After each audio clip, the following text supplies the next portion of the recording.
7월 19일 토요일 영적 성장을 위한 100일 가정 예배를 시작하겠습니다. 찬송가 208장을 부르겠습니다. 내 주의 나라와 주 계신 성전과 피 흘려 사신 교회를 늘 사랑합니다. 하늘의 영광과 베푸신 은혜가 진리와 함께 영원히 시온에 넘치네. 아멘. 이 시간 우리에게 주시는 하나님의 말씀은 구약성경 창세기 14장 1절로 16절까지 말씀인데요. 13절로 16절까지 말씀을 봉독해 드리겠습니다. 도망하는 자가 와서 히브리 사람 아브람에게 알리니 그때 아브람이 아모리 족속 마므레의 상수리 숲을 근처에 거주하였더라. 마므레는 에스골의 형제요 또 아넬의 형제라. 이들은 아브람과 동맹한 사람들이더라. 아브람이 그의 조카가 사로잡혔음을 듣고 집에서 길리고 훈련된 자 318명을 거느리고 단까지 쫓아가서 그와 그의 가신들이 나뉘어 밤에 그들을 쳐 부수고 다메섹 왼쪽 호박까지 쫓아가 모든 빼앗겼던 재물과 자기의 조카 롯과 그의 재물과 또 부녀와 친척을 다 찾아왔더라. 아멘. 세상은 우리에게 끊임없이 묻습니다. 어디에 살고 있는지, 그리고 어떤 자리에 있는지 말이지요. 하지만 하나님은 우리에게 이렇게 물으십니다. 너는 누구와 함께 살며 어떤 가치를 따르고 있는가? 오늘 본문은 그 질문에 대해서 깊이 있게 성찰하게 합니다. 창세기 14장은 소돔과 고모라에 살던 이 롯이 전쟁에 휘말려 포로가 된 사건을 기록하고 있습니다. 세상의 화려함을 따라 살던 롯은 결국 전쟁의 소용돌이 속에서 모든 것을 잃고 끌려가게 되었습니다. 그러나 아브람은 조카 롯을 위해서 위험을 무릅쓰고 달려가 그를 구원합니다. 이 장면은 하나님의 백성이 세상 속에서 어떻게 살아가야 하는지를 분명히 보여주는 대목입니다. 먼저 소돔의 선택은 곧 인생의 방향입니다. 롯은 눈에 보이는 대로 소돔 땅을 선택합니다.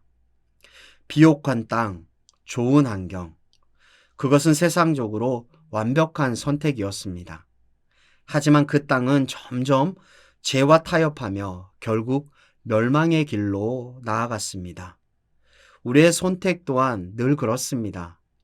당장은 좋아 보이지만 그 끝은 영적 포로가 될 수 있습니다.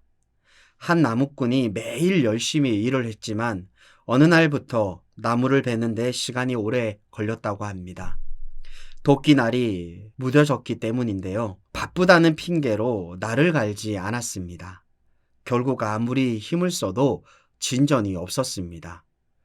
우리의 선택도 마찬가지가 아닐까요? 날마다 하나님 앞에서 날을 갈지 않으면 세상이 주는 조건에 속아서 삶의 방향을 잃게 됩니다. 이어서 믿음은 구원의 용기를 낳습니다.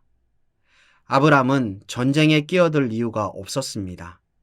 그저 조카의 선택이 낳은 결과였고 소돔은 하나님과 무관한 땅이었습니다. 그러나 그는 믿음으로 움직입니다.